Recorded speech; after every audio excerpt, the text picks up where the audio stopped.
Today we're going to Spotify wrap my wardrobe. This was actually very eye-opening. If you want to take these prompts and try it yourself, I implore you to, because it's going to make me look at 2026 and my closet different. Before we get into this video though, I want to say thank you so much to Squarespace for sponsoring. First thing we're starting with, you bought 71 new items this year, plus one style bundle. Having 71 new items into my wardrobe, and this wasn't counting any sponsorships, so if you see me working with a brand and getting new pieces that way, I didn't count it because that's more like critically for work. And purchasing new items for my wardrobe, I will give myself the benefit of saying that a lot of the pieces I do buy are for work, and I know that before I was doing YouTube and fashion content, I probably bought like 10 new items a year. I really did not purchase that much. It's still a ton, and I think I'm just gonna be a lot more mindful about my thrifting, because that being said, 62 out of the 71 items I purchased were thrifted. So that's 87% of what I bought was used, whether that was Depop, eBay, Etsy, I think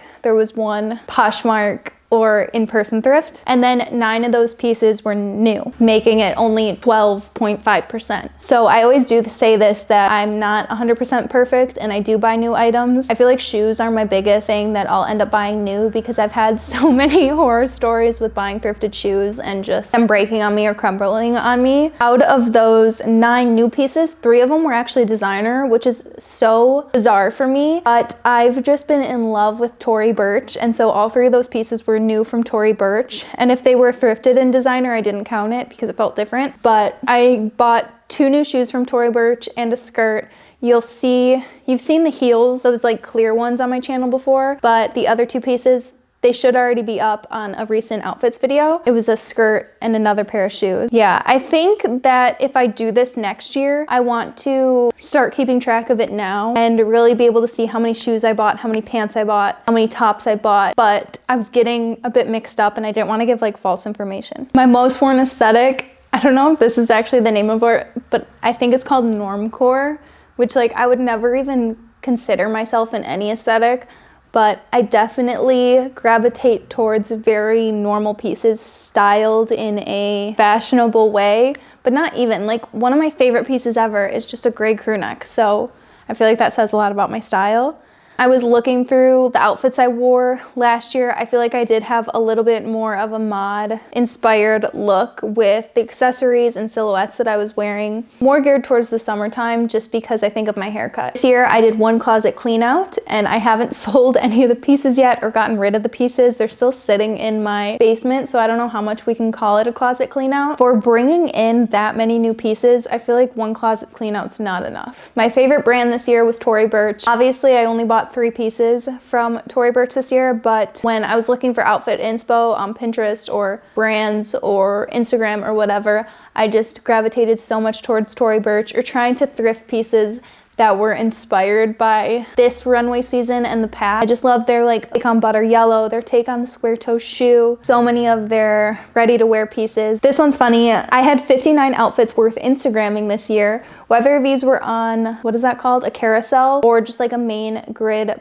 feed post. 59 is honestly a lot higher than what I expected it to be, because I think when I did 75 hard, that was 2 years ago now, and I definitely took a lot more pictures then. I want to take more outfit pictures this year, but being pregnant definitely put a stent in getting dressed and just Instagram and photos and all that. I wanted to say thank you so much to Squarespace for sponsoring. Squarespace is the perfect place to start your online presence, whether it's for blogging, business, portfolio. They have everything you need in one place and make it easy to succeed and stand out online. I've been using Squarespace since 2016, when I had to start my first portfolio for job hunting. It's super intimidating to start a website, and especially if you're somebody who doesn't have the design skill, Squarespace makes it so easy. It makes it so anyone can build a website that looks professional and fits with your brand or business. They offer a complete library of professionally designed websites and award-winning website templates with options for every use in every category. It's just drag and drop editing, beautiful styling options, and no experience required. My Squarespace website started off as a portfolio, but it quickly transitioned into a blog and then even an online store. Whether you sell services, products, Squarespace gives you everything you need to grow and get paid all in one place. With easy online payments and built-in tools for inventory, shopping, and fulfillment, you can simplify your workflow and give customers a seamless shopping experience. If you're somebody who sells vintage online, can't recommend opening your own website on Squarespace rather than selling on a marketplace. It's so much more customizable and it just makes more sense. They also have expanded global shipping options, so you can automatically calculate shipping costs using real-time rates from local carriers based on destination, size, weight of each order. It eliminates manual calculations, avoids over or undercharging customers for shipping, which I know confuses me so bad. Squarespace just makes it easy. So if you guys want to check out Squarespace,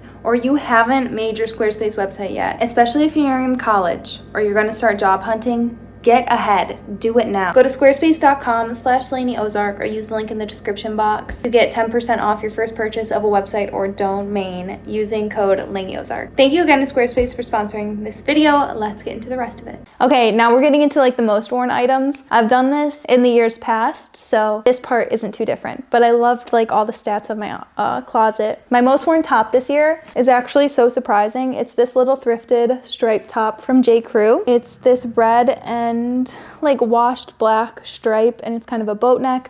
I can't wear it now because it's a bit tight on my arms and it's uncomfortable, but when it fits when I'm not pregnant, it just ended up being such a go-to shirt, which it's kind of bold and kind of started my love for a long sleeve striped shirt. And I have so many now that I've thrifted and I wear them all the time. I love the like 90s aesthetic, especially just with a pair of jeans. It's so comfy, so cute. And this shirt I get so many compliments and questions about. My most worn bottom were actually sent to me. These are from the brand of Goldie, and they're just this like no waistband wide leg jean. You'd have seen them 1,004 times on my channel. I've had a Goldie jeans before, and they were actually one of the things that got stolen from me when I was robbed. So I haven't had them for a while, but a Goldie denim is so nice. It runs big, but this pair is like just the best fit ever and like what I reach for. They're so comfortable. I could wear them to sleep. I'm sure I've napped in them. They feel like sweatpants. They're low-waisted, which makes them super comfortable. So definitely these jeans were my most worn bottom this year. And I feel like when it turned into summer and it was too hot to wear them, I miss them so much. My most worn dress is actually one that I got a bit later in the season, and I don't know if I've ever shown it, but it's from the brand Fabrique, which is one of my favorite brands, but again, a brand I work with, so the pieces are sent to me. It's this knit top with this red stitch. What's that called? Red contrast stitch. And then it's got just a long white bottom with kind of like the eyelet detail and pockets. I love, love, love maxi dresses in the summertime. They're so comfortable, so easy for me. I can pair it with so many different shoes, like a black leather boot makes it feel so like edgy and dressed up. Nighttime, I could do a cowboy boot. I do sneakers all the time. I adore this dress so much. I know I got it later in the season, but it's definitely gonna be my most worn, and was my most worn in the sense that like anytime it was clean, I put this dress on. It was my first and favorite in my closet. Also, I love Fabrique because they work with small designers, so you can just always tell things are thought out when they're made. My most worn shoe is another random one. This is actually something I bought, and these are from Cushionaire. They're a like crochet open toe Mary Jane. I can't find my other one right now because I haven't been wearing them because they're like a spring and summer shoe. I love a summer shoe that doesn't need a sock because it just like saves me that extra step, and I like to be barefoot outside in the summer a lot. So then when I like need to run in and grab a shoe because we're going somewhere, this would be my shoe for that. Best friend Amanda got these after me. My mom got these after me. These are actually new from the brand Cushionaire. Like I just went on the website and purchased them. I've kind of scuffed up the toe and I feel like they might not last like another season or two, but I know at least this season, this spring and summer, they'll be my go-to shoe. And they're pretty comfortable, so I love those. My most worn accessory this year were definitely my Cezanne sunglasses. And this kind of brings in that like 70s mod look that I'm talking about. I feel like sunglasses just complete any look.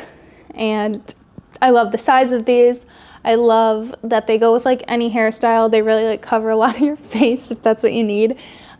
During the day, the lenses aren't too dark as well, which is something that can bother me with a sunglass, but I just adore these. They're so cool. And then my hero piece, I feel like is so random, but it's this thrifted polka dot scarf. This, especially having short hair, has saved me so much because sometimes I don't want to put all the pins in my hair. I don't want to just wear like a baseball cap or something, so I can do this in like a little bandana, tying it around my neck for just like a pop of pattern or something, tying it on my purse. I feel like I always had this with me just in case I needed it throughout the day, and I very often add like a scarf to an Index lookbook.